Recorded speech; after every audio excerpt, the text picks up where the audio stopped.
Fala pessoal, tudo bem? Para quem não me conhece, meu nome é Felipe Alavarce, sou professor na área da fisioterapia. E o meu grande objetivo aqui nesse canal é levar para vocês o maior conteúdo possível. É isso mesmo, estamos numa busca de profissionalização e melhor e valorização da fisioterapia. Por isso, nesse ano de 2022, eu decidi gravar conteúdos gratuitos para você, fisioterapeuta e estudante de fisioterapia, se potencializar e se desenvolver na carreira. Para saber mais, eu gostaria de convidar você a curtir nossa página, se inscrever e acionar o sininho para que toda vez que a gente solte uma aula, solte um vídeo, você fique sabendo de forma imediata. Assim, muito conteúdo vai chegar até você. Tudo bem? Vamos para a nossa aula de hoje? Hoje nós vamos falar sobre o tratamento da tendinopatia patelar.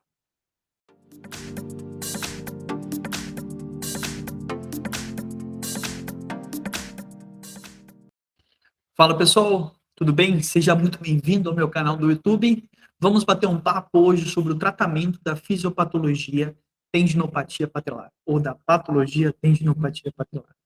É muito difícil hoje a gente, como fisioterapeuta, que estuda, se dedica, lê artigos, faz tratamentos, trabalha na clínica, é professor, visualizar esse slide que eu estou vendo, né? O que a gente vai batalhar muito nesses vídeos do YouTube, nessas aulas gratuitas, é incentivar você a buscar por mais conhecimento, para que você não utilize de mecanismos que não possuem comprovações científicas satisfatórias para tratar o seu paciente. Aqui nesse slide a gente vê claramente pontos que eu sou totalmente contrário na área da fisioterapia. Para mim, não deveria nem mais vender o infravermelho, né? Porque não serve para nada. Serve para esquentar a pizza quando a gente traz pizza aqui para a clínica e fica o dia inteiro aqui. Ventosa, muitos alunos vieram me perguntar se a ventosa aumenta a lubrificação da articulação do joelho. É claro que não, não tem mecanismo fisiológico para explicar isso. E não tem nada que comprove isso. E por mais a microfisioterapia, uma hora eu vou levar um processo por causa disso, mas é um absurdo isso, é um absurdo essa venda desse curso, é um absurdo as pessoas venderem essa terapia, e eu tenho dó das pessoas que realmente pagam para fazer isso, porque elas são leigas, elas não têm conhecimento, e quem vende que eu acho que é errado. Então, na tendinopatia patelar, nenhuma dessas três é para você usar. Tá bem claro? Vamos entender um pouquinho mais do porquê. A gente precisa começar, nós precisamos começar a falar o que não fazer com o seu tendão durante o tratamento da fisiopatologia. Não é apenas o que fazer, nós temos mecanismos e estímulos que a gente precisa diminuir para que você possa realmente ter sucesso no seu tratamento. Por exemplo, se a gente for ter esse artigo aqui, ele numera, ele avisa, ele nos mostra dezenas não, alguns itens que devemos não fazer para tratar uma tendinopatia com sucesso. Né? Por exemplo, não descanse completamente. A gente sabe que o descanso 100% do tendão também vai aumentar, alterar a morfologia dos tenócitos, gerando assim mais edema tecidual e alterando a mecânica de sobrecarga do tendão patelar. Então é preciso fazer repouso? Na fase agudíssima é preciso fazer um repouso parcial. E um repouso não por completo, um repouso de atividades com sobrecarga excessiva, que vão aumentar o processo inflamatório. Não que essa sobrecarga é causadora da lesão, muitas vezes, mas durante uma fase bem inflamada, uma fase aguda, é necessário você tirar a sobrecarga. Não faça exercícios passivos. Fisioterapeuta, não adianta você ficar mobilizando, alongando de forma passiva o seu paciente. Porque se você fazer alongamento em tendinopatia patelar, você não vai resolver nada. Tudo bem? Por mais que o alongamento possui mecanismos neurofisiológicos analgésicos, para esse caso, a gente pouco utiliza, principalmente na fase aguda. Tudo bem?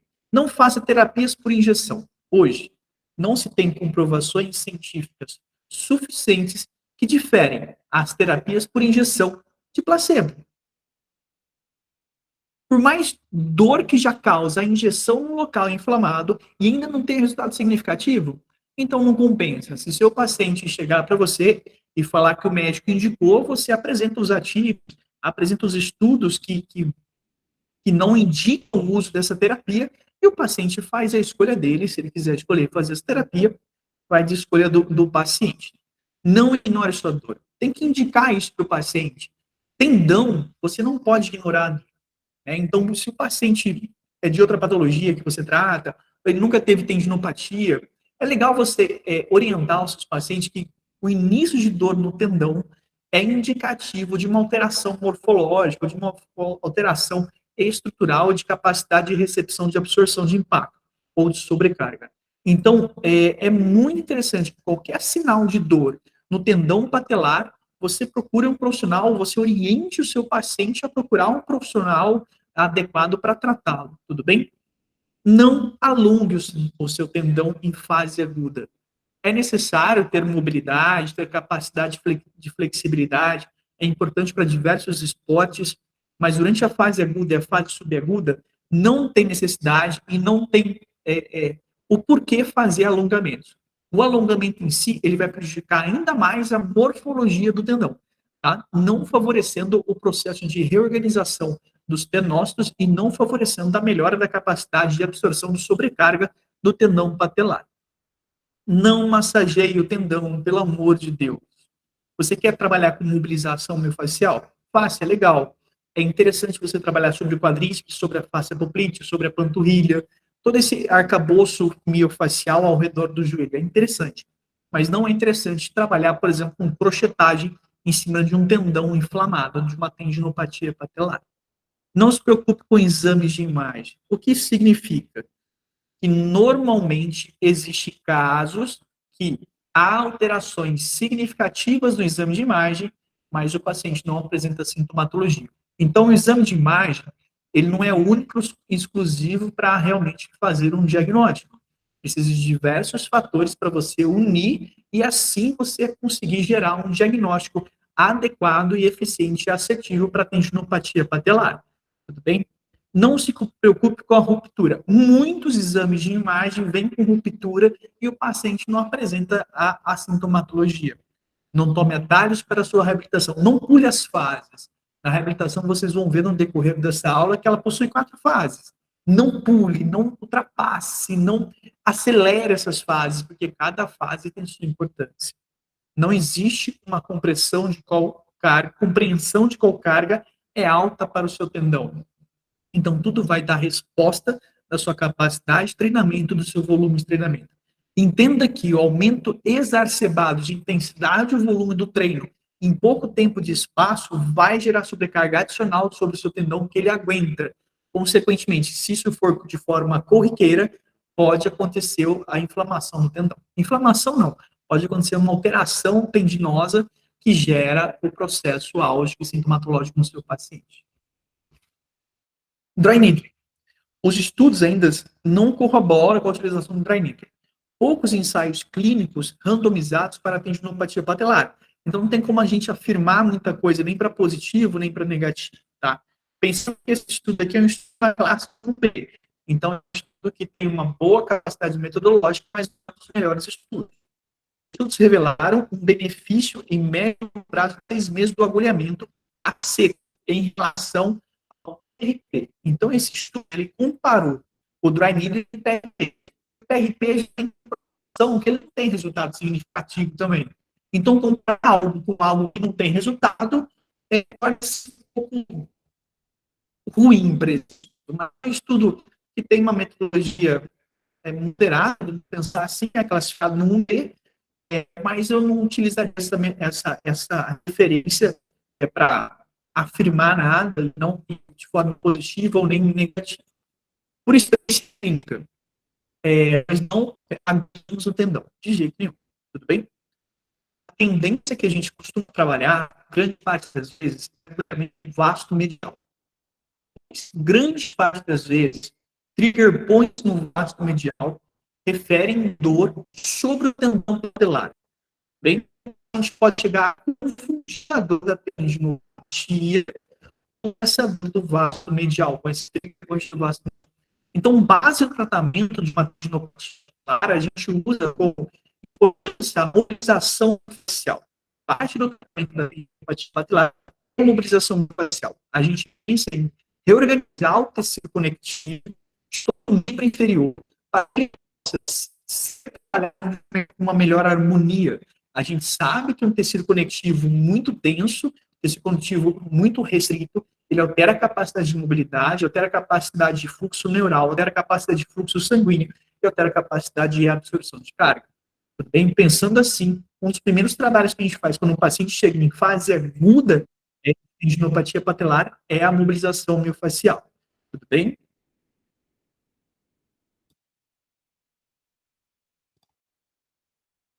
Ultrassom. Alguns estudos falam bem do ultrassom, outros estudos não falam muito bem. Para a tendinopatia, tem poucas evidências, tudo bem? Então, poucas evidências para o uso do ultrassom terapêutico em tendinopatias patelares. Estudos laboratoriais, testes feitos em ratos, mostram efeitos de modulação tendínea, dificuldade de acerto da dosimetria. Então, nenhum estudo comprobatório de um resultado significativo do uso do ultrassom na tendinopatia patelar. Clinicamente aqui, a gente não perde tempo da utilização do ultrassom para essa patologia, né? O ultrassom a gente deixa de lado por causa dessa patologia e vai abordar outros fatores que são mais importantes, como a acupuntura no vasto, a mobilização miofascial no vasto, nos isquiotibiais, numa fasciculite, na panturrilha. Vamos trabalhar também com laser de alta intensidade, é importantíssimo, vocês vão ver aqui logo em seguida. Então, o ultrassom a gente não possui, a utilização a gente não utiliza aqui na abordagem da clínica. Terapia através de laser é uma das terapias mais importantes na tendinopatia patelar. Tá? Demonstrou efeito positivo para diversos tipos de tendinopatia. Tudo bem? Porém, nenhum estudo realizou o teste no tendão patelar. Dificuldade para a dosimetria correta também. Não tem nenhum estudo demonstrando resultado positivo ou negativo da utilização do laser em tendinopatia patelar. Mas tem diversos estudos mostrando em outras tendinopatias. Baseado nisso, a gente utiliza a laser, a fotobiomodulação, para o tratamento de tendinopatia patelar. A gente sabe dos efeitos fisiológicos dos lasers que são extremamente significativos. Dificilmente você vai encontrar um trabalho baseado no laser que traz pontos negativos. Dificilmente você vai trazer pontos negativos de uma laser de uma fotobiomodulação. Então, é extremamente indicado o uso do laser na fase aguda do tratamento da tendinopatia patelar. Ele é terapia, entra com um fator analgésico. Eu explico para os alunos que ela é terapia como um ketchup, né? Se você gosta de salada, você vai colocar o ketchup na salada? Não. Você vai colocar o ketchup na salada. Você vai colocar o ketchup no cachorro-quente. Ela é terapia, a mesma coisa. Ela é terapia, ela é analgésica. Então, se ela é analgésica, a gente tem como objetivo utilizá-la para analgesia. Simples, unicamente. E analgesia não é tratamento. A analgesia é um parâmetro do seu tratamento. É um fator que você pode utilizar para potencializar, aumentar a sua assertividade e melhorar o conforto do seu paciente. Então, é extremamente indicado que você use a eletroterapia de uma forma correta, não respaldando todo o seu tratamento na eletroterapia, e sim utilizando ela como uma ferramenta analgésica, não utilizando ela como um fator preponderante no seu tratamento.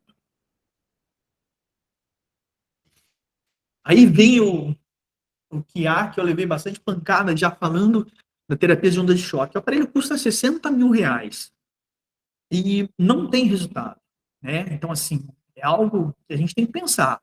Quando a gente for investir na nossa clínica, o que a gente vai comprar? Um laser, você tem que comprar.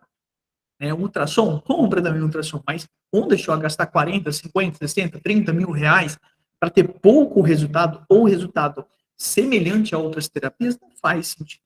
Se o verdadeiro potencial para redução da dor e melhora de função em indivíduos com tendinopatia patelar ainda não está claro. Não conseguiu mostrar o que ela fala que ela faz, né? Então, não conseguiu comprovar o seu efeito analgésico na tendinopatia patelar. Autores não identificaram benefício em relação ao placebo na aplicação isolada de extracorporeal choque, Wave Therapy, em atletas com tendinopatia patelar, com sintomas por menos de 12 meses. Por menos de 12 meses durante a temporada. Limitações: parâmetros sobre os níveis de energia, número de sessões de tratamento e número de impulsos. Não tem nada validado ainda, não sabe o número de impulsos, número de sessões, número de energia solta, não tem nada validado. Provavelmente o aparelho vem com alguma explicação básica do que eles acham que deve ser feito, mas não tem nenhum estudo comprovando a eficácia da utilização desses parâmetros para que você utilize dentro da sua clínica. Então, comprar um recurso tão caro desse para utilizar numa tendinopatia patelar não compensa, tá? Talvez daqui a alguns anos, com estudos mais aprofundados, possa se apresentar algum resultado. Se apresentar algum resultado, se for significativo, provavelmente minha ideia mude, porque a gente não é fechado. O que eu falo para os alunos é que você não pode ser fechado. Que nem microfisioterapia. Vai que aparece um estudo falando que cura tudo, que nem fala. Poxa, se aparecer um estudo falando que cura tudo, eu vou fazer o curso, eu vou aprender e vou utilizar. Né? Mas enquanto não aparecer, dificilmente a gente vai trabalhar. Pô, Felipe, você está se tornando cada vez mais radical com essa questão de artigos e comprovação científica. Não, não sou radical. Eu penso que nós temos dois caminhos. Nós temos o caminho da utilização da base científica respaldada pelo nosso viés empírico, né, que a gente chama de heurísticas de viés. A heurística de viés é a utilização de forma não intencional de todo o seu conhecimento prévio frente a cada determinada patologia. Então, para que você consiga utilizá-lo de forma eficiente, é necessário que você tenha uma base científica. Senão, você não consegue utilizar o seu empirismo junto. Então, sua experiência clínica é fundamental para diversos tratamentos, para a maioria dos tratamentos. Mas a sua experiência clínica tem que ter um respaldo da ciência. Tá? Só a ciência trata? Não. Porque os trabalhos científicos feitos em ambientes controlados não respeita o nosso dia a dia. Tudo bem? Respeitar é uma palavra muito forte, eu vou mudar essa palavra. Os artigos científicos, os estudos feitos em ambientes controlados não correspondem realmente ao que nós vivemos no dia a dia, tá? Então, assim, o que eu falo para os alunos? Leia os artigos, tenha toda a teoria em mãos. A hora que você for aplicar, se você observar coisas diferentes que podem realmente ser feitas, tente aplicar, porque às vezes um feeling pessoal, um feeling profissional da sua viés empírica, da sua capacidade clínica de anos, faz com que você consiga utilizar a melhor metodologia com o paciente. Então, o PBE nada mais é do que a escolha do melhor artigo, associando com o seu conhecimento e muitas vezes a preferência do paciente. Tudo bem? Então, não é só artigo. A gente precisa ter um jogo de cintura e conseguir associar a relação empírica com a base científica que você tem que ter. Tudo bem? Aqui é a base do tratamento, aqui é a fonte do tratamento. Né? Exercícios progressivos. Reabilitação da tendinopatia patelar deve ser centrada na realização de exercícios terapêuticos que promovam cargas progressivas ao tendão patelar. Primeiro ponto, retirar a carga. Se você não retirar a carga e a tendinopatia estiver na fase reativa, você pode gerar uma evolução dessa patologia para a fase degradativa ou até mesmo para a fase degenerativa. Então, não é interessante que você não retire a carga. Você precisa retirar a carga. Mas voltando àquele primeiro slide, é importante que você não tire totalmente a carga. A hora que você passa daquela fase bem aguda, é interessante você já iniciar o que nós chamamos de fase 1, que aqui, ó, o artigo é classificado como 1A, é artigo de alta classe, com uma metodologia extremamente positiva, que fala que a utilização de exercícios progressivos auxilia de forma positiva a tendinopatia patelar. O objetivo da reabilitação com exercícios progressivos é o que o tendão patelar desenvolva a capacidade necessária para lidar com as demandas impostas durante as atividades esportivas. Normalmente, quando se tem as reações, a tendinopatia patelar reativas, tem alteração degradativas, tem alteração na morfologia dos tenócitos. Consequentemente, a alteração da morfologia altera a capacidade de sobrecarga do tendão, assim como na reativa tem edema dos tenócitos, também vai alterar a capacidade de reação à sobrecarga do tendão. Quando você inicia numa fase subaguda, exercícios progressivos, você vai aos poucos reorganizando esses tenócitos e aos poucos reorganizando a função do tendão patelar frente à absorção de sobrecarga. Tudo bem? Essa proposta de exercícios progressivos é dividida em 4 etapas que eu falei para vocês anteriormente. Sequência Dando sequência aqui para vocês, a gente aqui consegue observar as 4 fases, né, do tratamento de exercícios progressivos. Na primeira fase, eles falam muito da utilização de exercícios isométricos, né? A base isométrica é fundamental, porque você pensa assim, você está ativando a musculatura, está aumentando a sobrecarga do tendão e não está gerando sobrecarga excessiva sobre o tendão. Então, exercícios isométricos e exercícios excêntricos são fundamentais nessa fase inicial. Respaldado com uma carga leve, exercícios com carga mais baixas, repetições um pouco mais altas, mas isso tudo vai variar, né? Vai variar muito da capacidade do indivíduo, do nível esportivo do indivíduo, e vai variar do nível de dor do indivíduo. Pensa assim, você precisa explicar para o seu paciente de tendinopatia patelar que ele vai ter dor durante o tratamento, tudo bem? Então é legal usar aquela escala de EVA, porque durante os exercícios ele pode sentir um incômodo, mas esse incômodo não pode passar do nível 3 ou nível 4. Ele está protegido nesse nível, segundo a literatura, e assim você consegue trabalhar com a forma progressiva. Aqui no nível 2, na etapa 2, a gente começa com o Heavy Slow Resistance Training, que é quando você começa a fazer exercícios com movimentos bem lentos, para realmente aumentar a sobrecarga sobre o tendão e, consequentemente, gerar uma neoformologia, uma nova morfologia nos tenócitos, diminuir o edema dos tenócitos e, assim, sobrecarregar o tendão de uma forma segura e gerar capacidade mecânica nesse tendão. Indica-se também nessa fase treinamento com rampas declinadas. Segundo alguns artigos de comparação, o agachamento declinado foi superior aos resultados significativos positivos na melhora dos sintomas em comparado com o agachamento sem ser declinado. Tudo bem? Na terceira fase, começa exercícios de armazenamento de energia, exercícios pliométricos, né? São exercícios de bases mais específicas, voltados para cada esporte. Não são exercícios específicos do esporte, mas são exercícios pliométricos de reorganização energética, de armazenamento de energia, alguns deles voltados para o esporte, tudo bem? Mas pliometria, ela tem sempre uma base. Exercícios pliométricos possuem uma base, tudo bem? Nessa terceira fase, é mais interessante você utilizar essa base, que é uma base pliométrica para todos os esportes, para desenvolver capacidade de armazenamento de energia, ou melhor dizendo, desenvolver capacidade de força excêntrica, tudo bem? E na fase 4 é o ganho de capacidade necessária para a prática esportiva. Tá? Então, você vai gerar exercícios e gestos esportivos voltados para o esporte do indivíduo. Se for corrida, vôlei, basquete, crossfit, pedalada, futebol, assim por diante, né? Você vai desenvolver exercícios pautados nessa parte. Então, na fase 1, pessoal, como eu expliquei para vocês aqui um pouco mais detalhado, é a primeira fase de reabilitação de tendinopatia patelar que consiste no manejo das cargas, tratamento dos fatores de cadeia cinética que estão contribuindo para a sobrecarga e a utilização de exercícios isométricos de quadríceps para analgesia e para começar o programa de carga progressiva para tendão patelar. Duas coisas você precisa entender. Você precisa entender um pouquinho de fisiologia do exercício, porque você vai ter que trabalhar junto com o treinador do atleta, né? Provavelmente você vai estar falando para ele, ó, você tem que tirar esses exercícios, tem que abaixar o volume, diminuir a intensidade. E a gente tem que pensar outra coisa também. O exercício físico ele não tem só fator mecânico. O exercício físico gera analgesia através dos fatores neurocentrais, através de liberação de dopamina, endorfina, através do mesencéfalo. Tudo bem? Então, só de fazer o exercício em si, você está tendo estímulo no sistema nervoso central, está liberando substâncias, neurotransmissores, que são analgésicos, que é como se fosse uma farmácia endógena no nosso corpo. O ponto-chave dessa fase 1 é o manejo das cargas, redução das atividades com alta velocidade, energia e redução da frequência e da intensidade das atividades.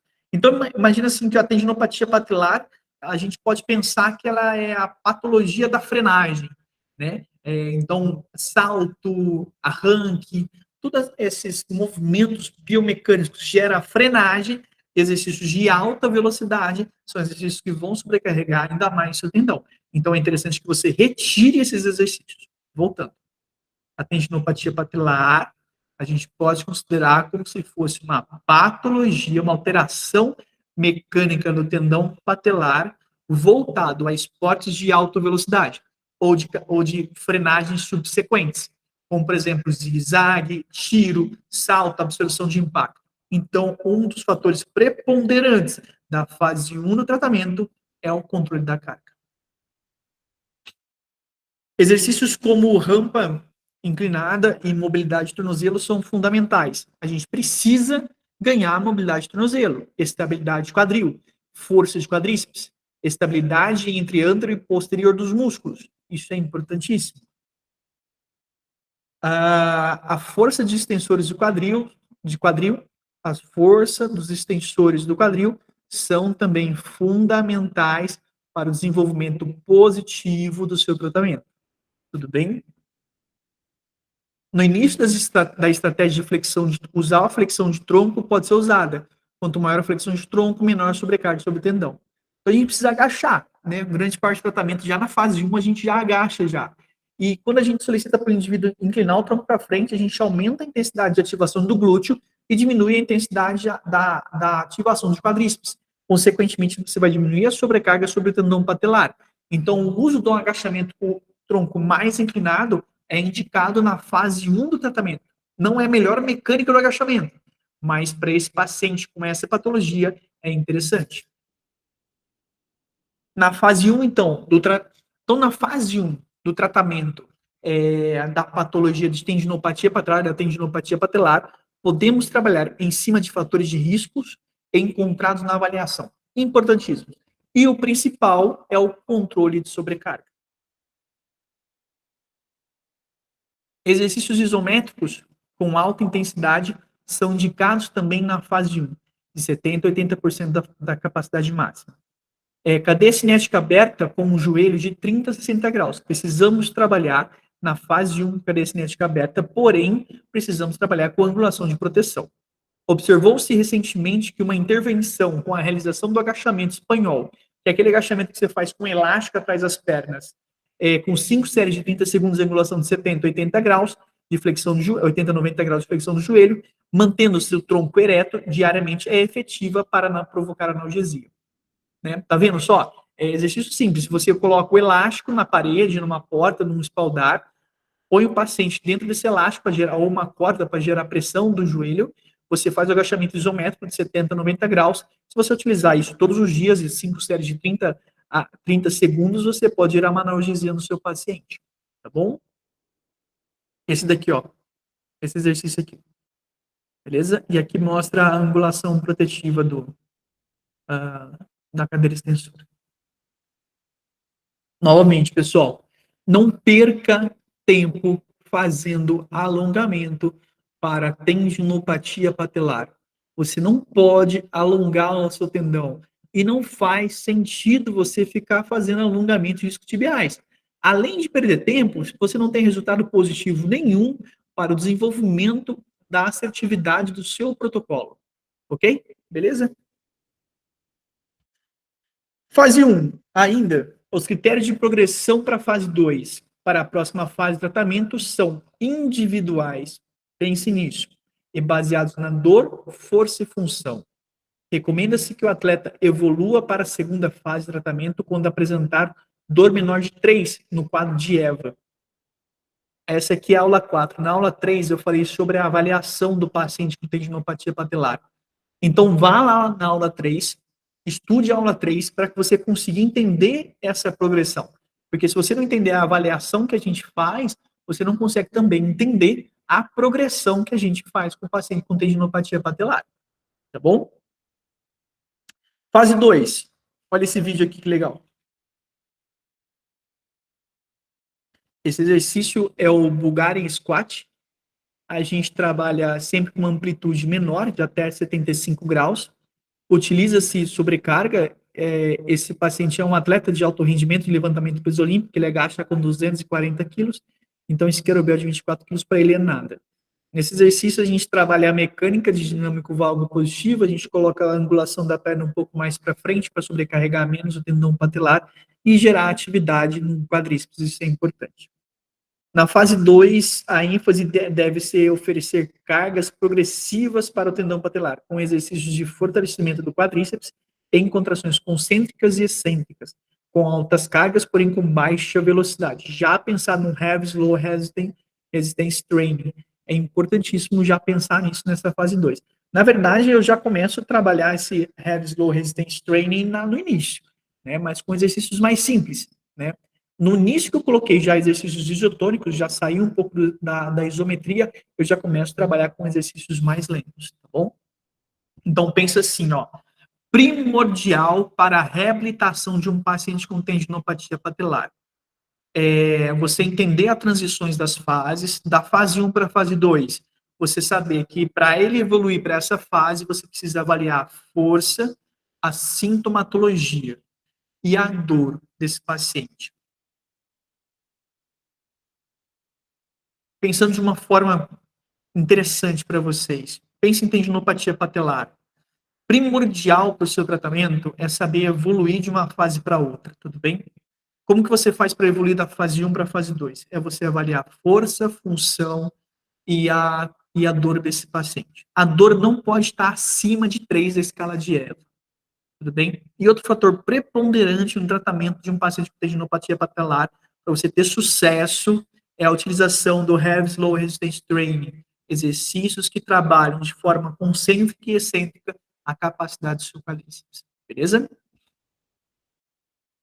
A utilização do Heavy Slow Resistance Training, aqui fala, por exemplo, esse artigo do Maxson, de 2009, ele fala um pouquinho sobre a realização de 4 séries de cada exercício com a DM de 0,90 graus, 3 segundos na fase concêntrica, 3 segundos na fase excêntrica, de 2 a 3 minutos de repouso, 3 vezes por semana. Usar o leg press, o hack squat, o agachamento no hack, utilizar agachamento livre, mas nós temos diversas opções, né? Esse artigo foi feito em 2009 e nessa época pouco se utilizava mais exercícios funcionais. Nesse vídeo aqui ao lado, a gente vê a utilização do Heavy Slow Resistance Training sem carga, utilizando apenas a carga do corpo e tendo resultados extremamente significativos. Tudo bem?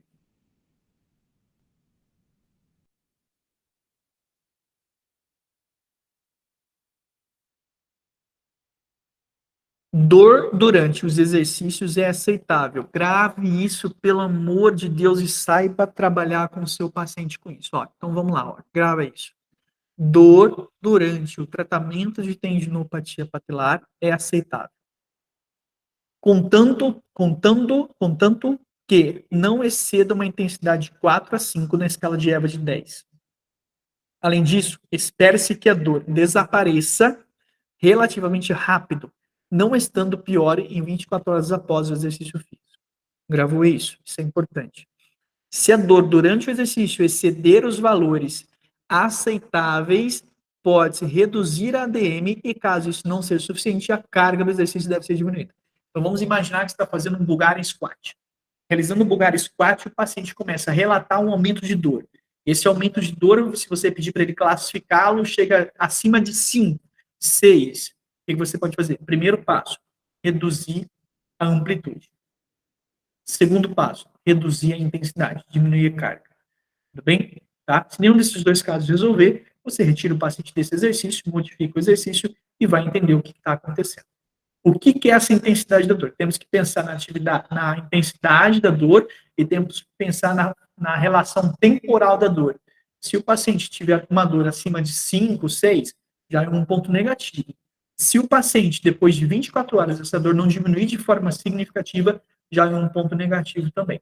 Então, para que você trabalhe com esse paciente no Heavy Slow Resistance Training com dor, ele não pode passar de 4 a 5 na escala de EVA, e essa dor tem que diminuir de forma rapidamente, no máximo em 24 horas. Beleza? Após o exercício.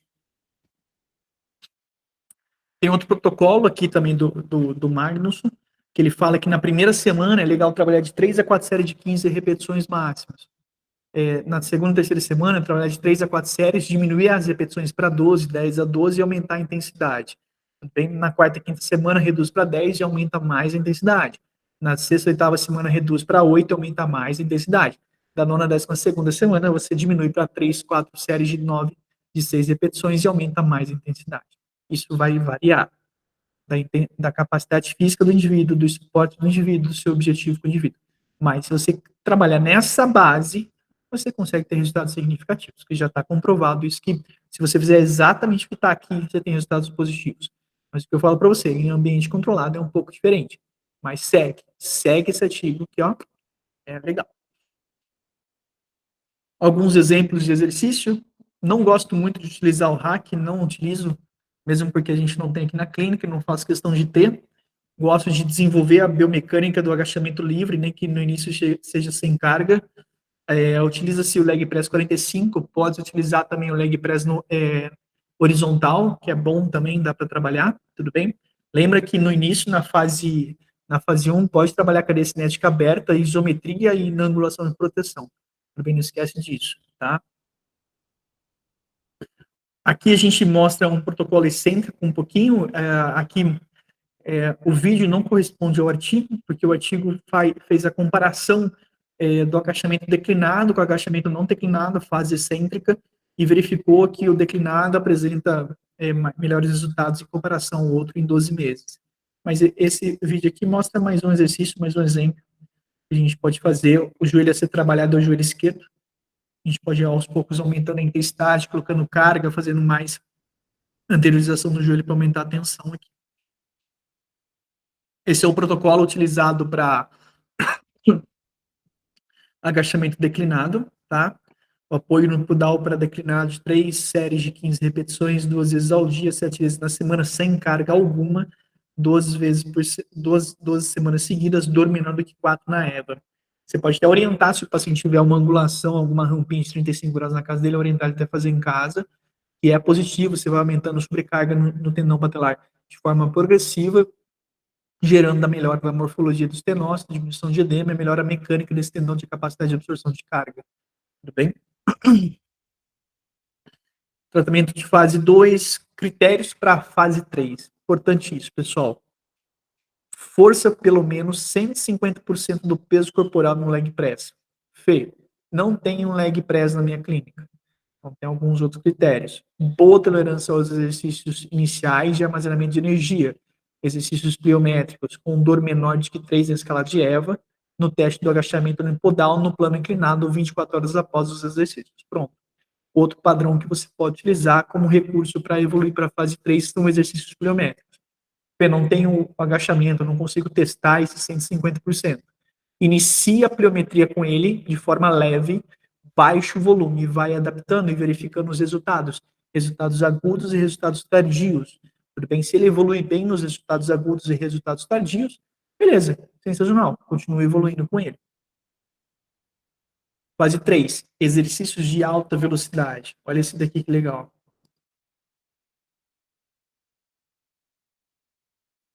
Olha que interessante. Né?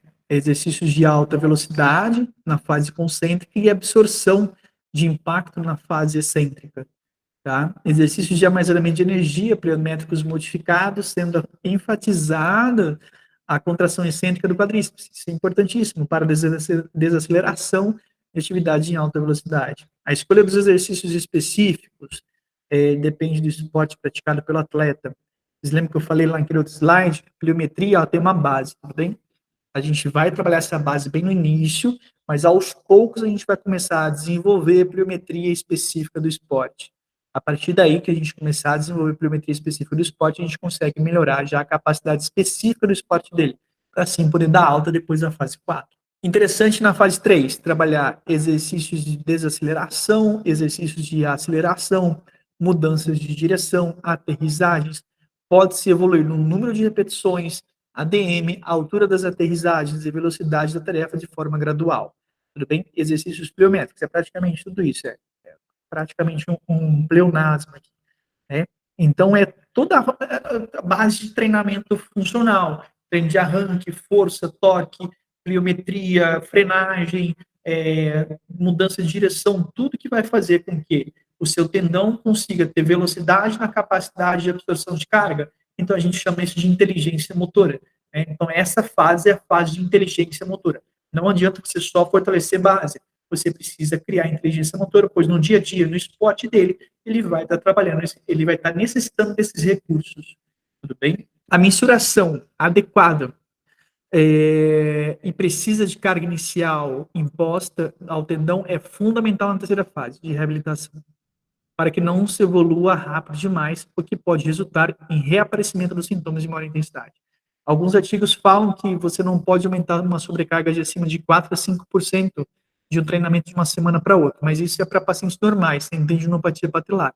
A gente pode tentar puxar isso um pouquinho para tendinopatia patelar, né? Então, a sua evolução de carga ela tem que ser progressiva, é uma linha tênue que você vai trabalhar para que você não aumente a sintomatologia, tá bom? Importante, o tempo de repouso entre os exercícios deve ser de pelo menos 72 horas. Nos dias em que o treino dessa fase não é realizado, pode-se realizar exercícios isométricos, como da fase 2 ou da primeira fase.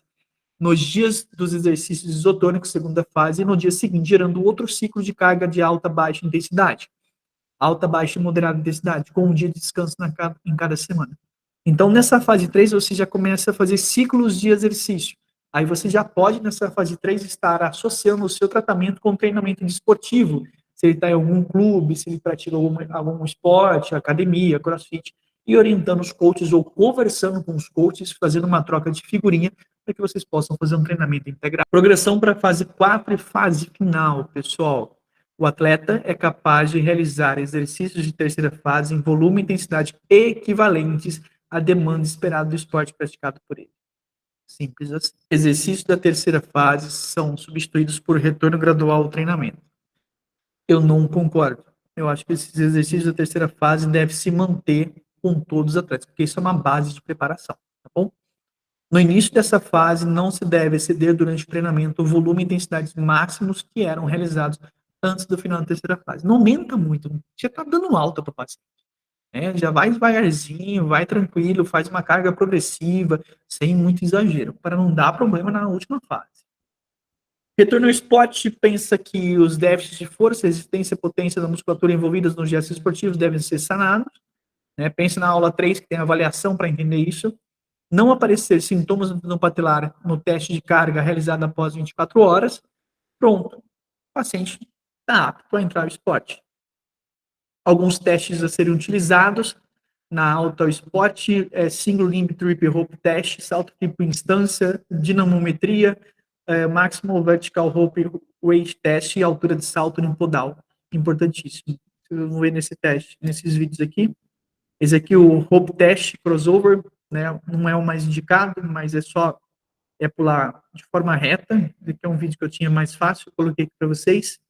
Mas é praticamente esse salto triplo, mas como se você fosse em linha reta, não fizesse esse crossover, essa mudança de direção aqui, tá? Esse outro aqui é um jogador de futebol fazendo avaliação unipodal, teste de força.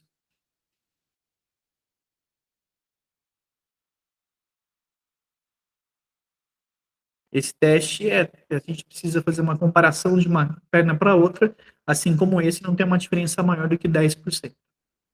Pessoal, de uma forma resumida, primeira coisa, ultrassom não resolve. Segunda, não faça alongamento. Terceira, não use ventosa. Quarta, dry needle no tendão não tem resultado. 5, infravermelho, por favor. Microfisioterapia, pior ainda. Não tem resultados satisfatórios a utilização, como chama? Até esqueci o nome. Terapia por ondas de choque. Se você for usar o dry needle, use nos músculos ao redor, vasto medial, vasto intermédio, vasto lateral. Mobilização miofascial é legal, utilize na fase inicial para melhorar a capacidade mecânica da fáscia. Laser terapia, perfeito sobre o tendão, principalmente na fase inicial. Utilização de eletroterapia de uma forma correta, pensando simplesmente na analgesia. Exercícios progressivos e controle de carga. Essa é a base do tratamento da tendinopatia patelar. Exercícios progressivos e controle de carga. Esses exercícios progressivos possuem 4 fases. A fase isométrica, a fase Heavy Slow Resistance Training, pliometria e retorno ao esporte. Se você conseguir gerar uma progressão dessas 4 fases de uma excelência, você cuidou do seu paciente, fortaleceu ele, tirou ele da dor e volta ele no esporte mais forte do que ele estava. Queria agradecer a todos por mais uma aula. Sigam o meu Instagram, prof.felipe.lavars. Se inscreva aqui no meu canal, acione o sininho, para que quando a gente colocar conteúdo novo para vocês, você fique sabendo. Finalizando aqui a aula 4, tratamento para tendinopatia patelar. A aula 3 fala sobre a a avaliação e fisiopatologia da tendinopatia batelar. Então, se você achou essa aula, não entendeu muito algumas coisas, puxa a aula 3, assiste a aula 3 e depois retorna essa aula. Beleza? Se você gostou, pessoal, curta, comente, compartilhe o conteúdo. Assim, a gente vai fazer mais aulas para vocês. Tamo junto, um grande abraço a todos e até a próxima.